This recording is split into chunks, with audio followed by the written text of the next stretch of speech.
kepada siksaan Allah, azab. Mereka yang benar-benar takut, khasyatullah, takutkan Allah itu hanyalah daripada kalangan hamba-hambanya yang berilmu. Sebab itu tuan-tuan, para ulama menyebut bahawa kesan apabila seseorang itu belajar ilmu akan timbul perasaan takut kepada Allah. Kesan daripada ilmu yang dia pelajari itu menghasilkan perasaan takut, khasyah, khauf kepada Allah. Jadi kalaulah seseorang itu belajar, menuntut ilmu, menghadiri kelas pengajian, tetapi tidak menghasilkan perasaan takut, maka kata para ulama, kita boleh memahami daripada sikap ataupun tindakan dia yang tidak takut itu sebagai ilmu yang diperolehi tidak bermanfaat atau tidak berkat.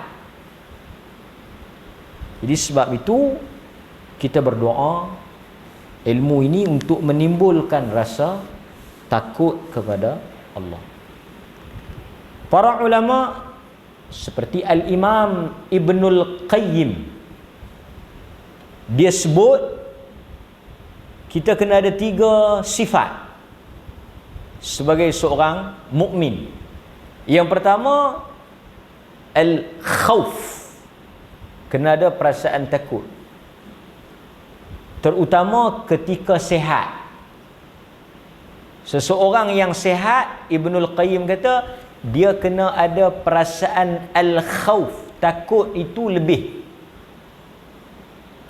Sebab seseorang yang sehat, senang, apabila ada perasaan takut, takut itu akan mengawal diri dia.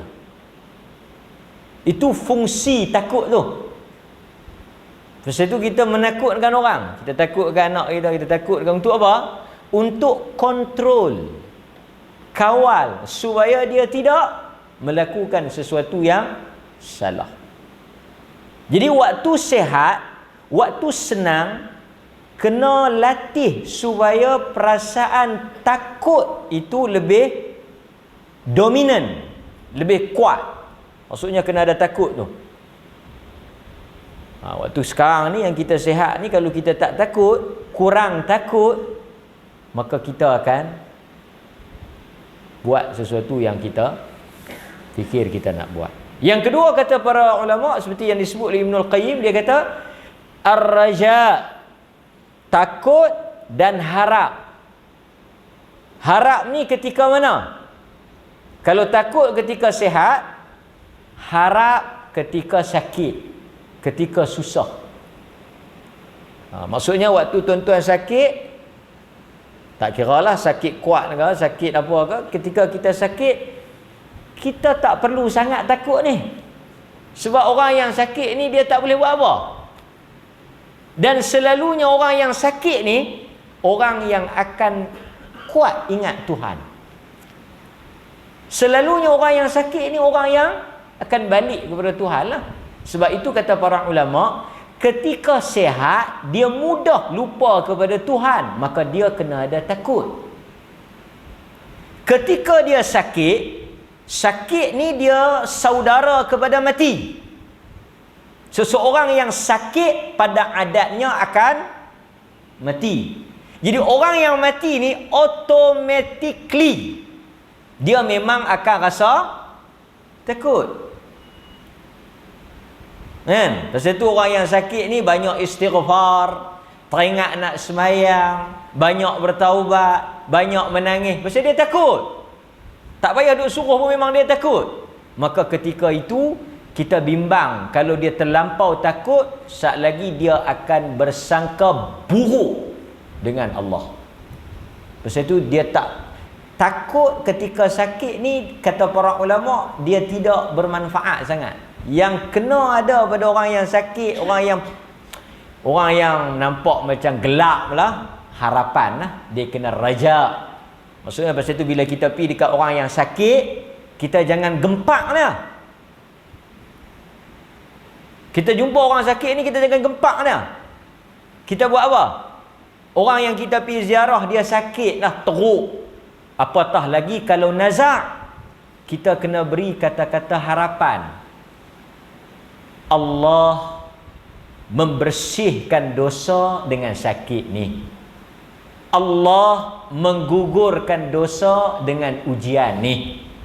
Allah memadamkan kesalahan dengan kesakitan ni. Jadi bila kita sebut macam tu kat dia, kita bagi harapan pada dia, dia akan bersangka baikkan Tuhan. Dia akan rasa seronok. Nampak? Jadi kena imbang lah, bila perlu takut dan bila perlu harap. Yang terakhir, al-hub, cinta. Jadi perasaan takut, perasaan harap dengan perasaan cinta ni kalau ada pada satu orang, dia menjadi mukmin yang perfect, yang sempurna. Pasal apa hang buat benda ni? Aku takut. Pasal apa hang buat benda ni? Aku harap. Pasal apa hang buat benda ni? Aku cinta. Manusia ni bila dia buat sesuatu, tuan-tuan setuju tak? Manusia, kita bertindak melakukan sesuatu, kita buat sesuatu, sama ada kita buat tu kerana takut, kita buat tu kerana mengharapkan sesuatu, atau kita buat kerana kita cinta pada kawan yang suruh tu. Ini hak yang contoh biasa. Dia tak pasal apa yang hang buat kerja sekolah, dia takut mak dia marah. Jadi tindakan dia itu didorong oleh apa? Takut. Kalau mereka sama mereka, dia tak takut lah kat mereka dia, tapi pasal apa? Pasal dia cinta. Pasal itu ada orang masa dia bercinta, dia sanggup. Ni masa bercinta lah, bukan masa kahwin. Cinta demam, teringin, cinta hati dia demam, teringin nak makan sup, dia duduk punya jauh, kan? Sanggup. Pasal apa yang hang sanggup main hantar ni? Oh, ni cinta aku. Jadi tindakan dia itu disebabkan oleh cinta. Pasal tu orang kata cinta ni orang sanggup buat apa saja. Betul tak? Orang sanggup buat apa saja kerana cinta. Jadi seseorang tu dia bertindak, dia buat do something kerana cinta. Ada sebab. Satu lagi pasal apa? Mengharapkan sesuatu. Kita tak takut, kita tak cinta, tapi kita buat. Pasal apa? Aku pergi tolong ni, manalah tahu ada untung, boleh apa-apa. Jadi artinya dia harap sesuatu. Jadi macam tu kita dengan Tuhan. Bila kita salat, tuan-tuan semayang, tuan-tuan mesti ada 3 benda ni. Satu, kita salat, bila orang tanya pasal apa hang semayang, aku takut kalau aku tak semayang, Tuhan tahu dalam neraka sakar. Tuan-tuan mesti semayang ni, saya percaya, saya pun semayang benda yang sama. Pertama, kita takut. Lepas itu kita main semayang. Tuan-tuan mendirikan salat, menunaikan salat, salah satu sebab, faktor yang mendorong ataupun menggerakkan tuan-tuan untuk mendirikan salat kerana tuan-tuan takut. Saya pun takut. Pasal takut yang kita semayang. Pasal tu bila kita nak suruh anak kita, kita akan sebut perkataan takut. Hang tak takut mati ya? Hang tak takut kena tibai dalam kubur ha? Hang tak takut kena bakar dalam neraka? Tengok kita guna apa? Kita guna model takut. Mayang. Mayang takut duduk dengar macam-macam tu, kan? Yang kedua, kita semayang ni, tuan-tuan main semayang ni kerana tuan-tuan mengharapkan pahala dan mengharapkan syurga. Allahumma inni as'aluka ridhaka wal jannah wa na'udzubika wa na'udzubika min sakhatika wan nar. Kita sebutkan dalam solat kita, aku memohon kepadamu keredaanmu dan syurga. Bila orang tanya tuan-tuan, pasal apa yang hang rajin sangat pergi masjid? Masjid boleh 27, kalau sembahyang di rumah boleh 1. Betul tak? Tuan-tuan main masjid ni pasal 27, betul tak? Betul, di rumah boleh sembahyang, lagi senang. Tak payah duduk susah-susah main, tapi main buat apa? Pasal apa yang tuan-tuan bersusah payah main masjid ni? Walhal salat di rumah pun boleh. Salah satu faktor benda yang mendorong tuan-tuan main masjid ni, kerana 27 yang Nabi habaq tu, itu punca dia. Pasal tuan-tuan nak ambil 27, pasal kalau di rumah boleh 1. Nak boleh 27, tak boleh duduk rumah, kena main masjid. Artinya tuan-tuan buat sesuatu kerana ada harapan nak dapat sesuatu. Salah ke harapan tu? Tak salah, kerana Tuhan yang habaq, Nabi yang janji. Kalau benda salah, takkan dia janji, takkan dia habaq. Benda yang tak boleh, Nabi takkan habaq. Betul tak? Saya pun kalau tak pasal 27, baik saya sembahyang di rumah. Kita gagah juga mai, bangkit mai. Kan? Duk terbayang 27, duk bayang ganjaran dia. Kan? Lepas tu Nabi kata apa? Siapa yang mai masjid, masa dia mai Allah Taala buat satu rumah. Balik dapat satu rumah. Sekali mai boleh 2 rumah. Di mana? Di syurga. 5 kali mai 10 buah. Tu kalau sehari, kalau seminggu 70. Kalau sebulan dah berapa ratus rumah dah kita dapat. Nampak? Okey. Tadi kita sebut takut, harap, dan kita mai tentulah tuan-tuan yang paling besar sekali kerana cinta kita. Tuhan panggil satu orang yang dia cinta. Tuan-tuan tahulah masa bercinta, telefon senantiasa duduk tengok.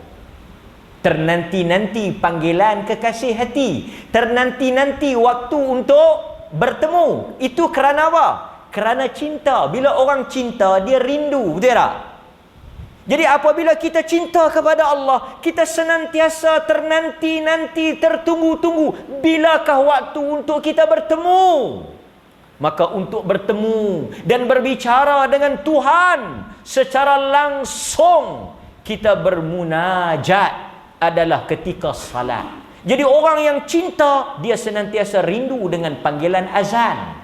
Kerana bila dia dengar azan, kekasih dia memanggil untuk berbicara.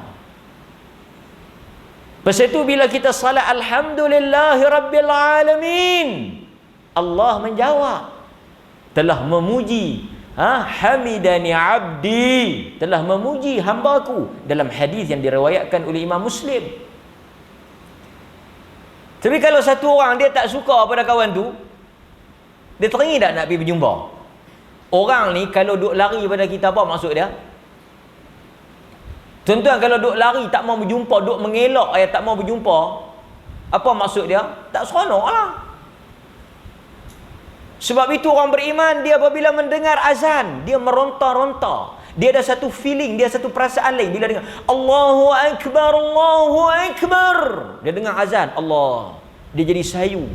Sebab itu orang yang tak boleh main masa tutup dulu, dia menangis. Kerana dia tidak boleh pergi ke rumah yang dia senantiasa mencintai pemiliknya. Bayangkan tuan-tuan, tuan-tuan tak boleh berjumpa dengan kekasih hati tuan-tuan. Ini apa yang disebut oleh Al-Imam Ibnul Qayyim, bahawa manusia itu apabila dia berhubung dengan Tuhannya, dia tidak lari daripada 3 perasaan itu: cinta, takut dan harap. Jadi ketiga-tiga benda tu kita kena ada, insya-Allah. Jadi tuan-tuan hadirin mukminin, kita akan sambung balik perbincangan berkaitan dengan ini nota tambahan, iaitu berhubung dengan situasi pada hari kiamat apabila kita berdiri di hadapan Allah. Jadi tuan-tuan, oleh kerana inilah nota tambahan, tuan-tuan kena make sure tulis ataupun ingat, ataupun tuan-tuan buat pilah macam mana pun. Saya akan sebut beberapa ayat Al-Quran yang menceritakan tentang keadaan kita pada hari kiamat. Antaranya, saya akan baca beberapa ayat Al-Quran yang disebut di dalam Al-Quran dan kita akan cuba menjadikan dia sebagai renungan lah. Ini sangat, tajuk ni sangat, kalau tuan-tuan dengar, sangat menakutkan. Tajuk ini sangat menakutkan. Kita dalam dunia ni tidak pernah berkeseorangan, tidak pernah bersendirian. Kalau tidak disokong oleh keluarga, kita ada kawan-kawan. Sebab itu Allah apabila dia menghantar para rasul, dia tak hantar rasul tu hanya bersendirian. Itu bukan tabiat para rasul. Setiap rasul dia akan ada apa? Sahabah, hawariyun. Semua para rasul ni akan ada pendokong. Sumber kekuatan ni apa dia? Apabila ada orang yang sokong kita, bela kita, kan? Keluarga kita, sahabat handai kita, teman kita, jiran kita, orang kampung kita, kan? Dia bagi sokongan, dia bagi moral support. Kalau kita ada susah, dia mai tolong. Kalau apa-apa, dia mai bagi kata-kata semangat. Ini yang menjadi kekuatan kita di dunia. Tapi di akhirat macam mana? Kita tengok beberapa ayat yang disebut oleh Allah di dalam Al-Quran. Ayat yang pertama yang kita ambil pada malam ini, Suratul Baqarah.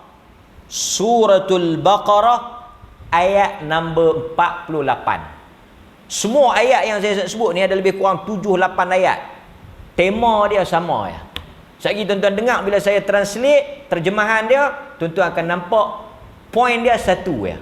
Tapi ada 7-8 ayat yang diulang berbeza. Apa dia ni, dia punya susunan bunyi dia, tetapi poin dia menuju kepada satu tajuk. Tajuk apa? Tuan-tuan dengar dan tuan-tuan boleh buat sendiri. Nombor 1 ayat 48 surah Al-Baqarah. A'udzu billahi minasyaitonir rajim. Allah Subhanahu wa taala berfirman, "Wattaqu yawman la tajzi nafsun 'an nafsin syai'a wa la yuqbalu minha syafa'ah wa la yu'khadhu minha 'adlun wa la hum yunsarun." Apa maksud dia? Dan takutlah kamu pada hari tersebut, yakni pada hari kiamat. Quran kata wattaqu yawman, takutlah kamu akan hari kiamat. Sebab apa kena takut? Bila orang kata hang kena takut, kita akan tanya, pasal apa aku kena takut? Sebab apa? Kita akan tanya. Quran jawab, hari di mana la tajzi nafsun an nafsin syai'a, hari di mana tidak ada sesiapa pun boleh membela dan mempertahankan antara satu sama lain. Nombor 1, tuan-tuan kena ingat dan tuan-tuan kena faham, pada hari kiamat Quran menyatakan tidak ada sesiapa boleh membela, mempertahankan orang lain. Tak ada. Hatta suami, isteri, anak-anak, keluarga, jiran, orang kampung, Quran kata tak boleh. La tajzi, tak boleh siapa-siapa pun nafsun an nafsin. Tak boleh, tak ada. Maksudnya Al-Quran mengingatkan bahawa manusia pada hari kiamat dia akan berdiri di hadapan Tuhan di atas kaki dia sendiri. Itu nombor 1. Kenapa kena takut? Kemudian Quran kata wala yuqbalu minha syafa'ah, dan pada hari itu tidak ada sesiapa pun yang dapat syafa'ah, pertolongan. Pertama tadi tak boleh bela, tak boleh nak pertahankan. Tak boleh. Kita kalau anak kita bergaduh, kita akan masuk campur. Apa-apa yang ni berlaku, kita akan masuk campur. Keluarga kita, kawan kita, kita akan masuk campur. Kita akan defend, pertahan. Quran kata no. Hari itu tak ada. Bukan setakat tak boleh nak bela, tak boleh nak pertahan, tak boleh nak memperlepahkan diri. Tak boleh. Quran kata tak boleh. Ini yang kita takut ni. Kemudian Quran kata wala yuqbalu minha syafa'ah, dan tidak ada sesiapa pun yang dapat pertolongan, syafa'ah. Wala yu'khadhu minha adlun, dan tidak ada sesiapa pun yang dapat menebus. Tak ada siapa pun yang dapat menebus diri dia dengan sesuatu pun. Maksudnya apa maksud tebusan tu? Bila satu orang kena colek, umpamanya kena colek, macam mana kita nak dapat, nak selamatkan dia? Satu orang dicolek, macam mana kita nak selamatkan dia? Kita akan tebus dengan kita membayar apa yang diminta. Adakah perbuatan itu boleh dibuat pada hari kiamat? Sebab itu tuan-tuan kena ingat, duit ringgit, harta benda yang tuan-tuan miliki, tidak boleh membayar tuan-tuan untuk selamat. Tak berguna. Sebab itu duit tuan-tuan tu, harta benda tuan-tuan tu, hanya berhenti setakat nyawa di kandung badan. Itu saja. Hakikatnya setakat itu. Dan Quran kata wala yu'khaz, tidak diambil. Tak dapat dia menebus. Dia nak bayar diri dia untuk dia selamat. Tak ada guna. Okey, kalau tak ada duit, selalu orang tebus dengan apa? Macam-macam lah. Mungkin dengan pangkat. Pangkat dalam dunia ni macam-macam lah. Kan? Pingat ke, pangkat ke, penghargaan ke, kedudukan ke, itu semua ada manfaat di dunia. Ya, betul. Semua itu berguna dunia. Tetapi akhirat tidak ada orang yang bawa. Dan malaikat pun tak akan panggil dengan segala gelaran-gelaran yang hebat itu. Artinya tak ada manfaat. Pun tak guna. Duit pun tak guna. Harta benda tak berguna. Walahum yunsarun. Dalam surah Al-Baqarah ayat 48 itu Allah kata apa? Dan tidaklah mereka itu ditolong.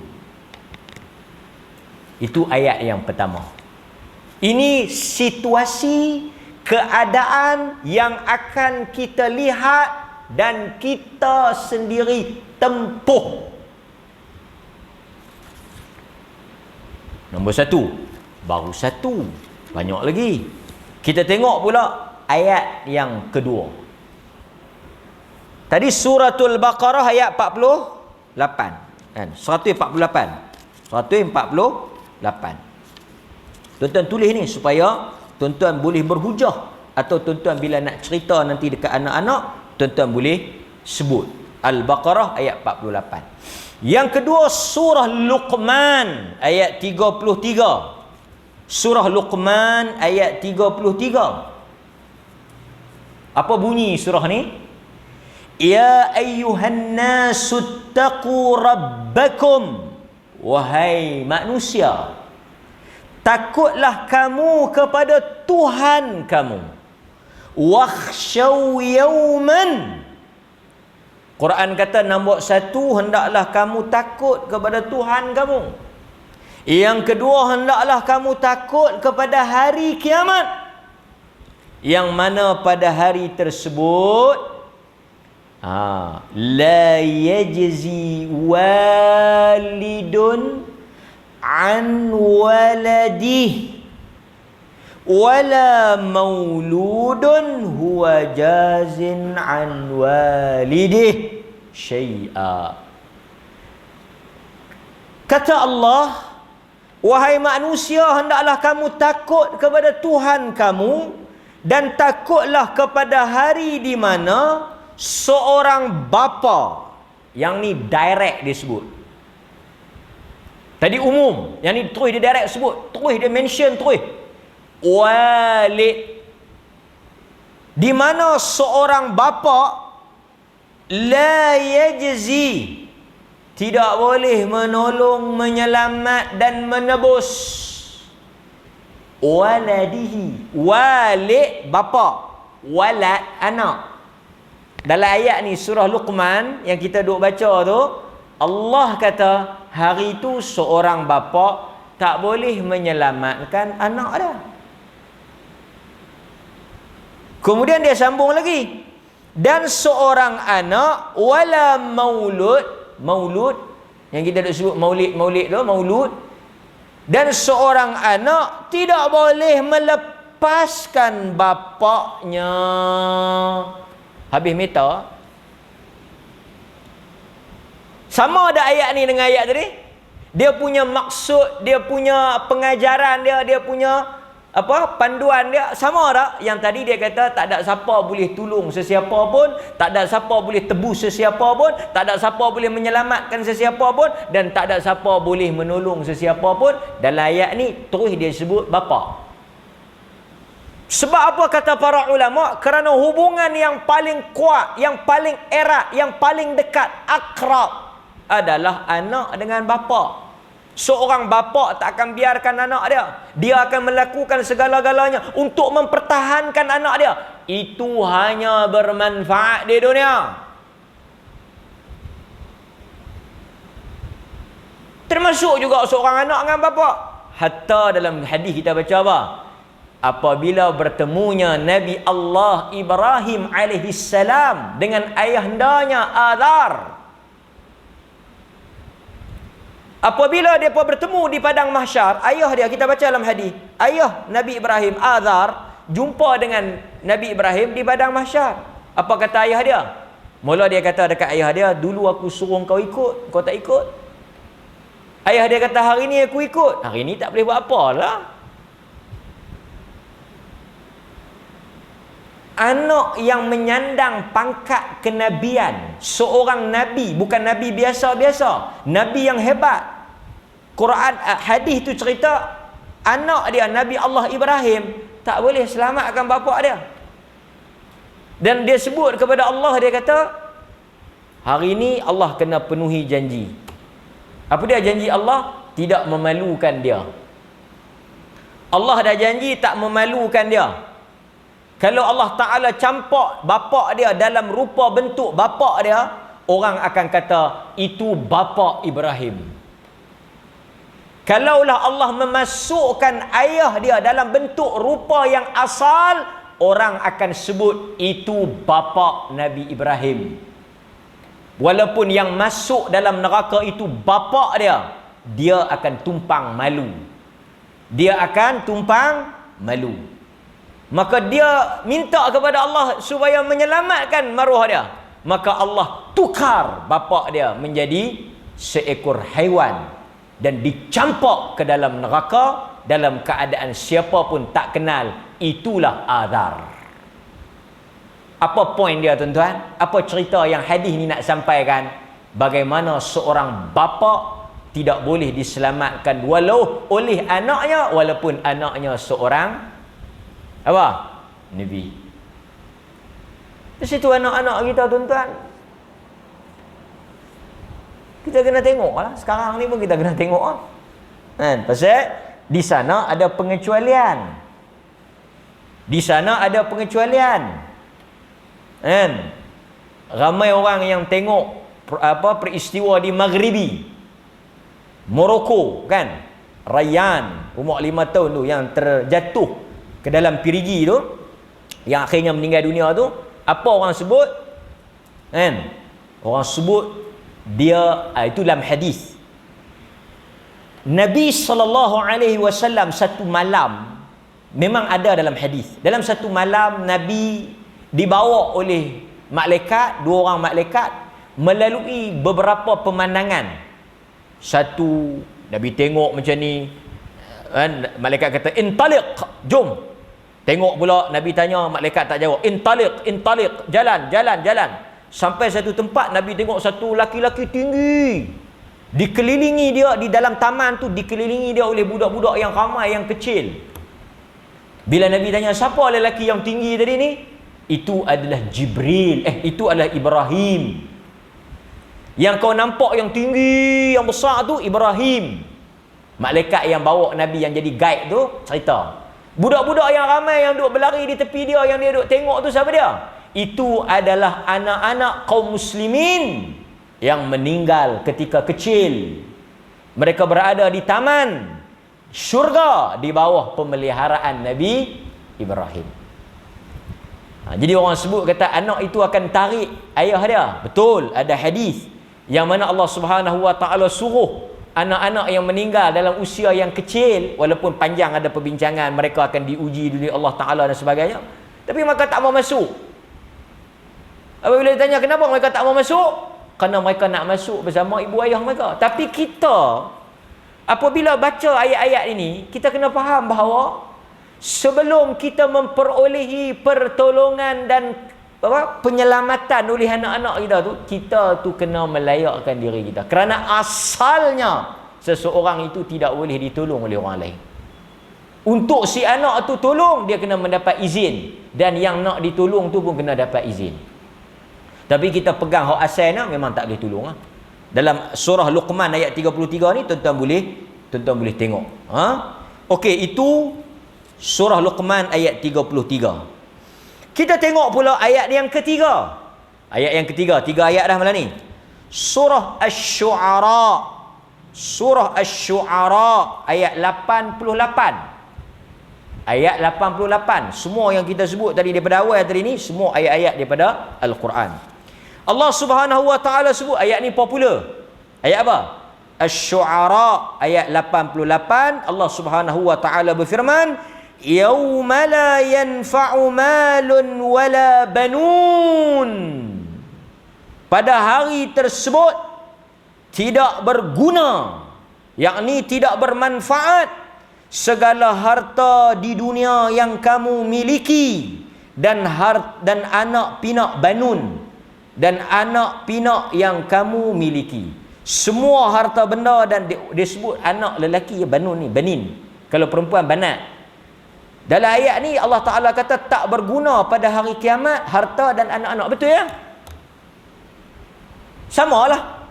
Harta tak berguna dan anak-anak tak berguna. Segala barang kemas, segala duit ringgit, segala yang berguna hanya yang dibelanjakan pada jalan yang betul. Tapi kalau dihimpun, ada penyakit tau. Seorang doktor psikologi tu, dia ada cerita tau.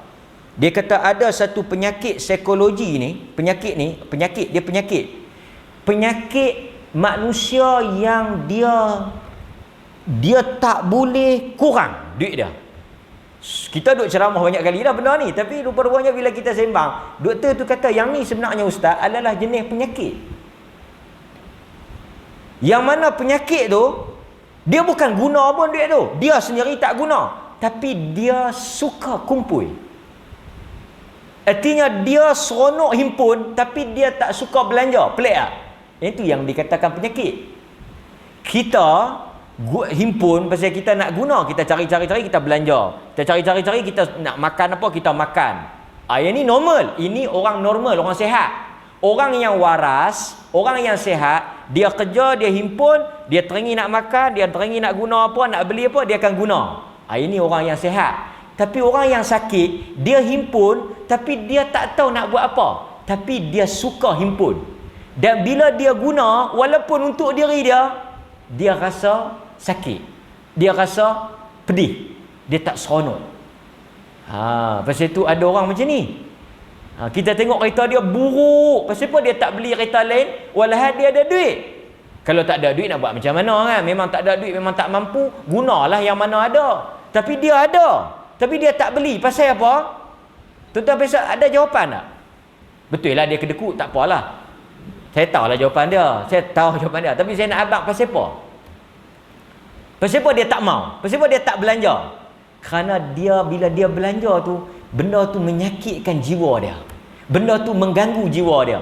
Pasal itu ini adalah salah satu daripada penyakit kejiwaan.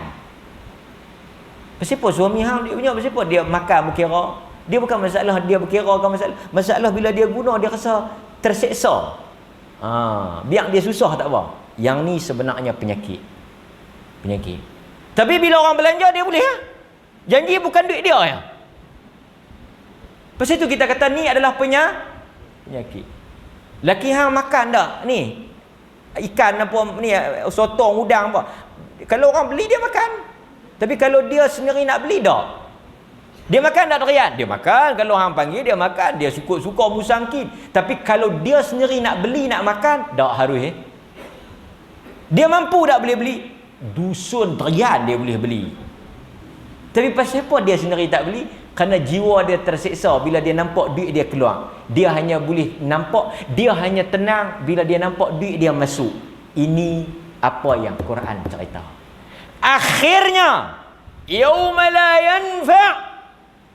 Quran kata lah kali duit tu tak guna, sedik pun tak guna untuk hang. Naya, tidak ada orang yang paling naya melainkan orang yang dalam kategori ni. Nampak? Macam depa cerita apa? Di mana tak tahu kan, apa ni, kawan ni duit dia banyak, lepas tu tukar kerajaan ke apa ke, kerajaan baru ke lagu mana jadi tau, dia declare duit-duit lama tu semua tak iktiraf, tak demam kan. Depa kata macam ada kerajaan mana tu India ke apa kan, di jenis-jenis duit-duit yang haram ni depa himpun, depa tak pergi simpan di bank. Lepas tu depa nak tangkap, depa nak ni duit-duit yang mana ni semua ni tak pakai. Tak kira kita akan cetak duit baru. Kalut dia. Ada nak dah 2-3 hari nak pergi beli ni, nak pergi beli ni kan. Depa bagi tempoh. Kalau nak guna pun takak ni. Lepas tu hang banyak mana pun, hang tengok dia, hang tengok duit tu tengok hang. Takat tu hang. Nak rugi tak? Rugi. Kita kata apa? Hang banyak pun tak ada guna. Tak boleh nak beli apa. Nampak? Itu kita akan temui dalam surah Asy-Syu'ara ayat 88. Kemudian tuan-tuan kita tengok Al-Mujadalah ayat 17. Al-Mujadalah ayat nombor 4. Malam ni nombor 4. Ayat nombor 4 Al-Mujadalah 17. Tuan-tuan jangan jangan putus asa lagi, ada 2-3 ayat ni. Al-Mujadalah ayat 17. Al-Mujadalah ayat 17, Allah Subhanahu wa taala berfirman, lan tughniya anhum amwaluhum wala auladuhum minallahi syai'a ulaika ashabun nar hum fiha khalidun. Allah kata apa? Pada hari tersebut lan tughniya anhum amwaluhum wala auladuhum. Pada hari tersebut tidak berguna dan bermanfaat untuk mereka harta-harta benda mereka dan anak-anak mereka sedikit pun. Ni yang kita duk tajuk kita ni, tajuk kiamat, tajuk neraka. Sebab tu saya bawa tajuk ni. Tak berguna sikit pun. Mereka itu adalah ahli neraka. Mereka kekal di dalamnya. Quran sebut 2 benda, betul tak? Daripada awal tadi Quran ulang 2 benda, 4 ayat dah. Al-Baqarah 48, Luqman 33, apa dia ni, Syu'ara 88, Mujadalah 17. 4 ayat tadi, baru 4 ayat. Semua ulang benda yang sama. Amwal, aulad, anak, harta. La yanfa', la tughni. Tak berguna. Azan dulu tuan-tuan, sekejap lagi saya sambung baki-baki ayat yang kita akan baca insya-Allah. Okey.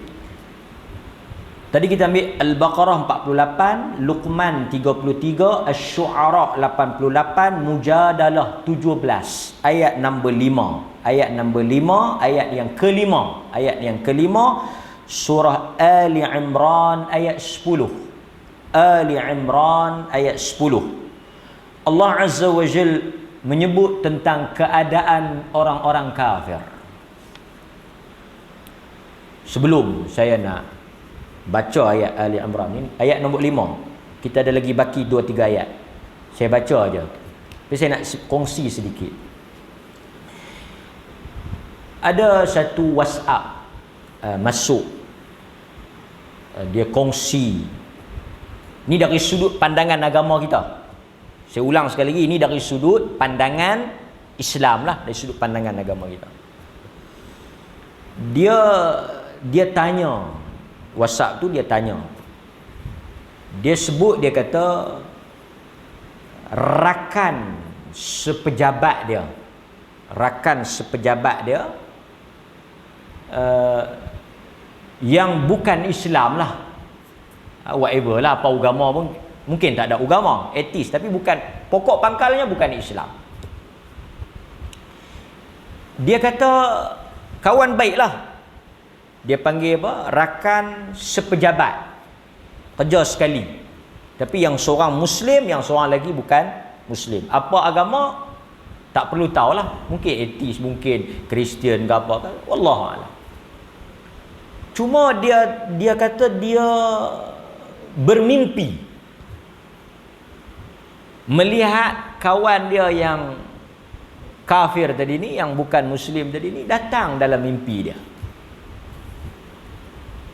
Dia WhatsApp dia kata datang dalam mimpi dia dalam keadaan mengadu dan meraung kesakitan. Mengadu dan meraung kesakitan.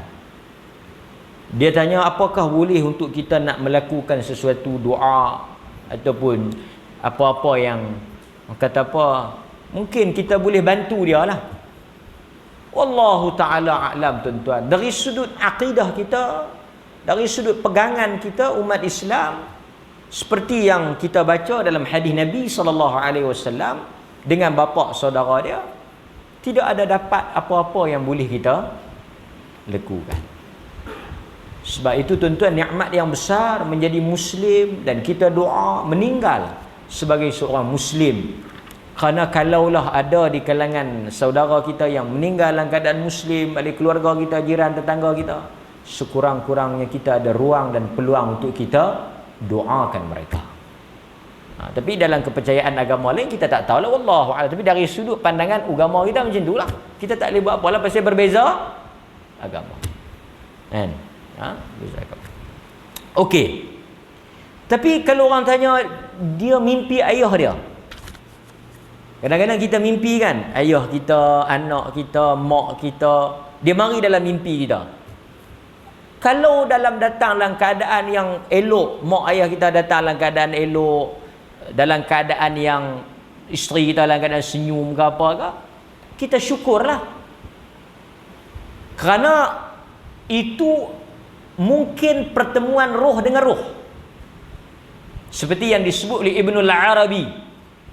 Ada disebut oleh Ibnul Arabi ketika dia mengulas tentang apakah kemungkinan adanya pertemuan roh dengan roh. Masa tuan-tuan tidur, tuan-tuan mimpi, itu roh berjumpa dengan siapa-siapalah di kalangan orang yang dah mati. Roh bertemu dengan roh, ada kemungkinan berlaku. Jadi kalau tuan-tuan meninggal, tuan-tuan terjumpa dengan apa? Tapi yang tu roh dengan roh. Tapi dia kata yang saya jumpa dalam mimpi saya ni bukan orang tu tak mati lagi, tapi dia mai dalam mimpi saya. Siapa dia? Bini saya sendiri. Macam mana tu Imam? Dia tak mati lagi, bini dia pun tak mati lagi, tapi bini dia mai dalam mimpi dia. Ini dia panggil apa? Menggigau. Kerana terlalu takut. Artinya dia senantiasa dihantui oleh bini dia. Sampai ke dalam tidur pun terbawa-bawa. Aku mimpi hang mai cekik aku. Jaga bang. Setiap yang mimpi itu boleh jadi betul. Berangat.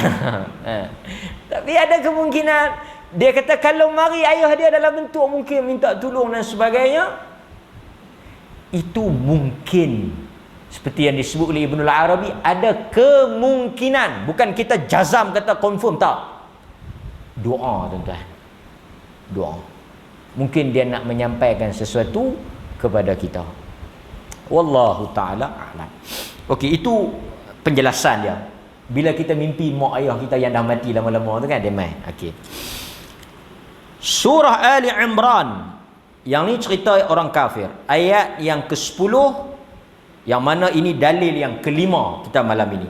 Innal ladzina kafaru lan tughni anhum amwaluhum wala auladuhum minallahi syai'a wa ulaika hum waqudun nar. Sesungguhnya harta benda orang-orang yang kafir tidaklah boleh membantu dan menyelamatkan mereka pada hari kiamat, termasuklah anak-anak mereka daripada siksaan Allah sedikit pun. Tuan-tuan tengok tak? 10 orang terkaya di dunia, 100 orang terkaya di dunia, berapa orang je orang Islam?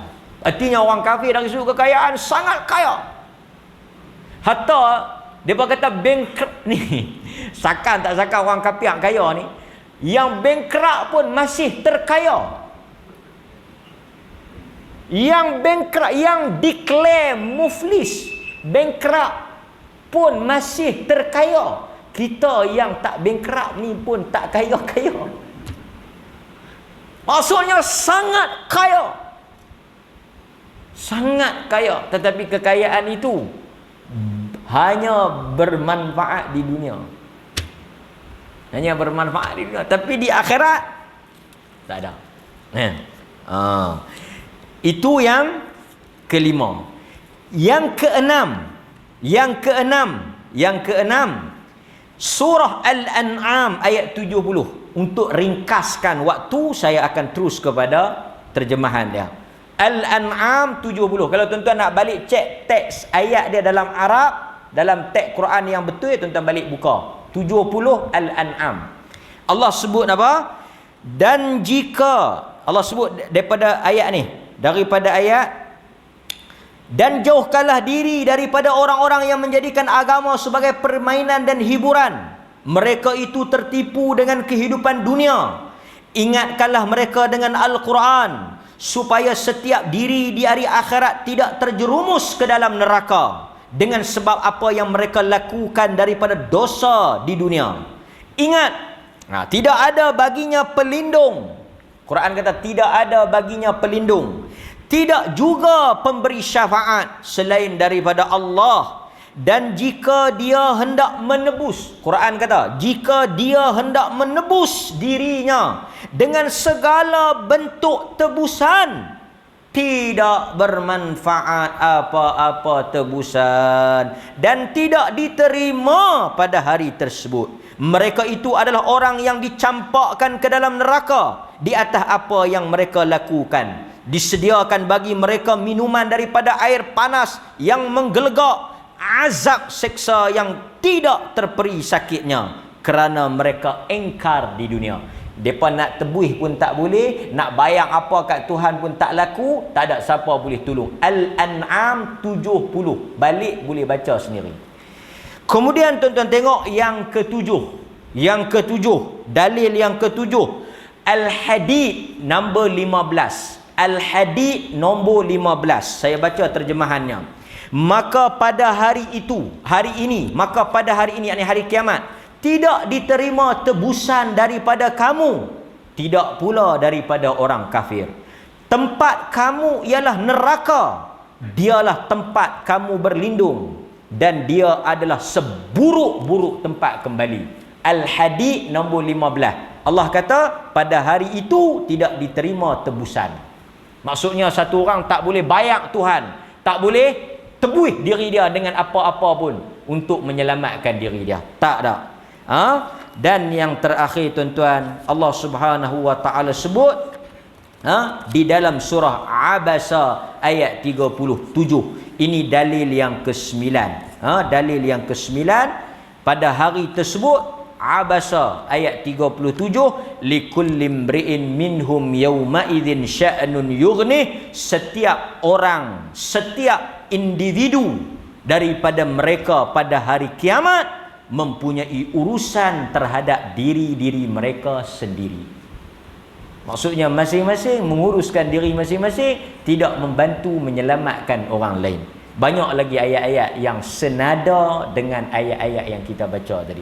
Kalau tuan-tuan ada masa, ayat-ayat yang saya sebut tadi, tuan-tuan boleh balik, tuan-tuan boleh tengok teks original, dan kalau rajin lagi boleh baca tafsir, pandangan ulama, huraian tentang ayat-ayat yang saya baca tadi. Ada lebih kurang 9-10 ayat, tapi poin dia sama ya semua. Nak habaq kata hari itu semua benda yang ada daripada apa yang kita miliki tak boleh menyelamatkan kita, melainkan amalan sahaja. Masing-masing boleh ambil pedoman dan panduan. Subhanakallahumma wa bihamdika asyhadu an la ilaha illa anta astaghfiruka wa atubu ilaik. Assalamualaikum warahmatullahi wabarakatuh.